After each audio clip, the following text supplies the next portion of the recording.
Getting upset when she spent time with childhood friends. Demanding to know every detail she discussed with her therapist. Complaining when she didn't use enough heart emojis in her text messages. To most people, these sound like the arguments of an insecure boyfriend. But in November 2023, investigators uncovered private notes and recordings left behind by a young woman. They revealed a heartbreaking pattern of control. A catalog of arguments. Demands. Jealousy. And the reasons she felt she could no longer continue the relationship. Just days after documenting those concerns, that young woman was dead. What investigators uncovered next would shock Italy, spark nationwide protests, and completely change how an entire country talks about love, control, and violence against women.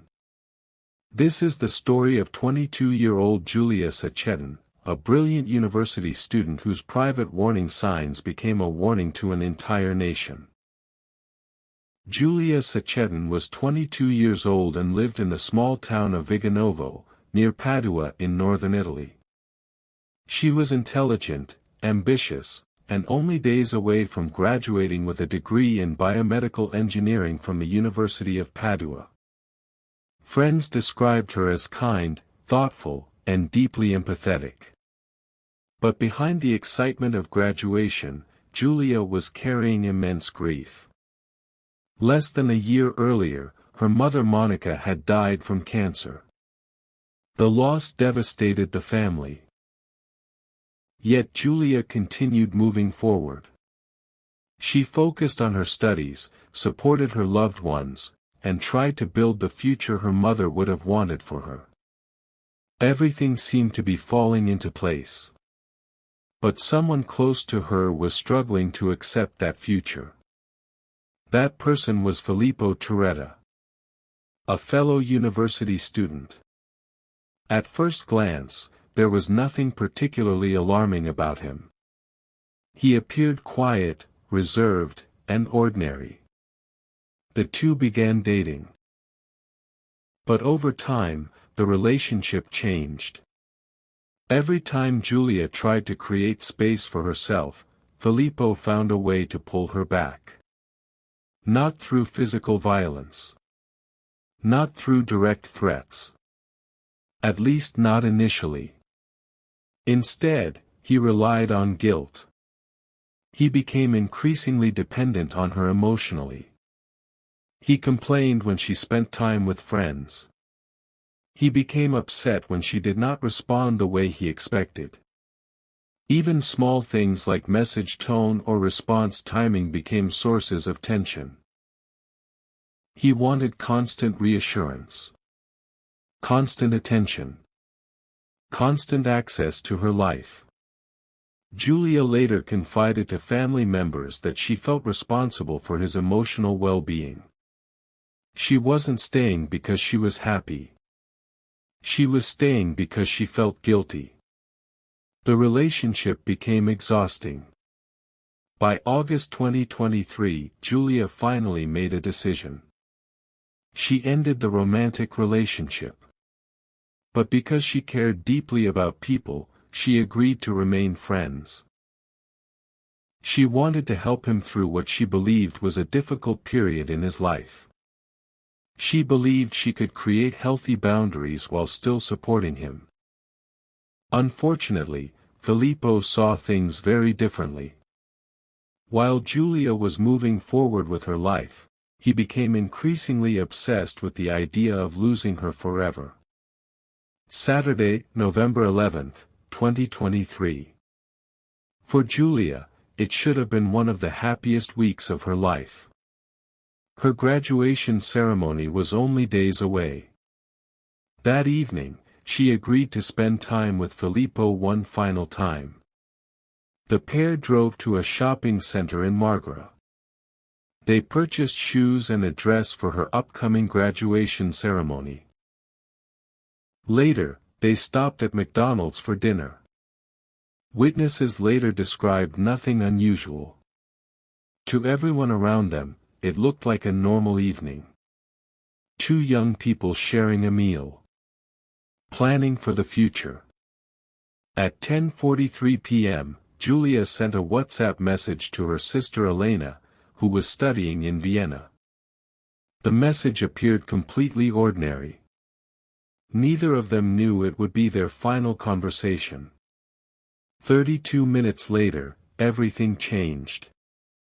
At approximately 11:15 p.m., a resident near a parking area in Viganovo heard a young woman screaming for help from inside a vehicle. The witness immediately called emergency services. But tragedy was already unfolding. The nearest available patrol was far away. No officers arrived in time. Investigators would later reconstruct the events using security camera footage from nearby areas. The footage revealed a violent confrontation. Giulia attempted to escape. She ran. But Filippo caught her. The cameras captured him forcing her back into his black Fiat Punto before driving away into the darkness. That was the last confirmed sighting of Giulia Cecchettin alive. The following day, Giulia's father, Gino Cecchettin, reported her missing. Initially, authorities considered several possibilities, including a voluntary disappearance. But Giulia's family immediately feared something much worse. They knew about Filippo's possessive behavior. They knew Giulia would never willingly disappear just days before graduation. As concern grew, Elena began posting urgently on social media. She pleaded for information. She begged people to share her sister's story. Soon, the entire country was paying attention. News coverage spread rapidly across Italy. For 7 agonizing days, millions followed every update. Investigators tracked Filippo's movements as his vehicle traveled northward through Europe. A warrant was issued. Search efforts intensified. Then came the news everyone feared.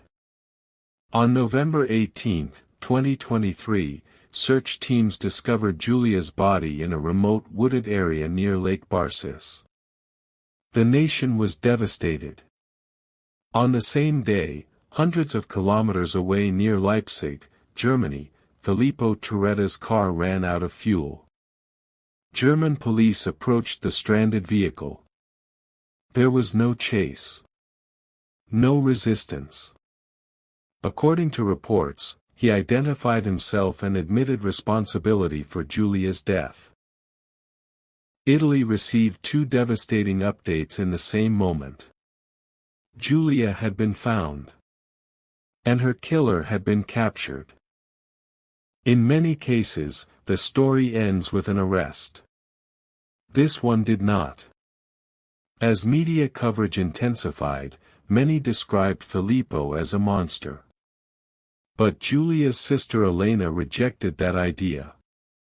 She warned that calling him a monster allowed society to avoid a deeper problem. Her statement spread across Italy. It forced a national conversation about control, jealousy, and emotional abuse in relationships. Soon, protests erupted across the country. Hundreds of thousands of people marched. A message echoed everywhere. Possessiveness is not love. What began as a private tragedy had become a national reckoning. When the case reached court, Filippo Turetta confessed to the killing. Prosecutors presented evidence suggesting the attack had been planned and argued for multiple aggravating factors, including premeditation.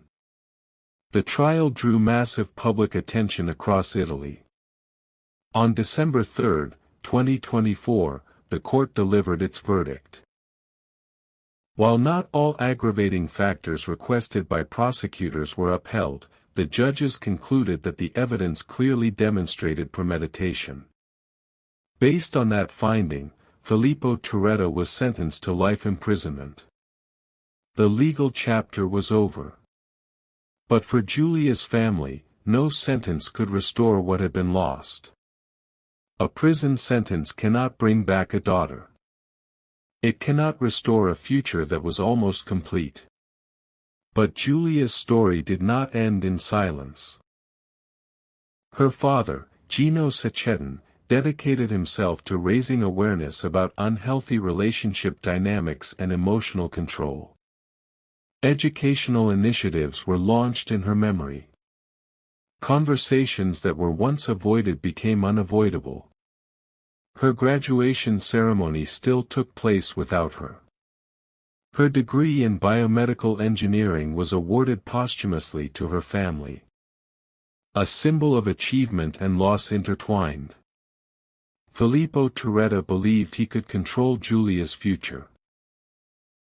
Instead, her story became bigger than both of them.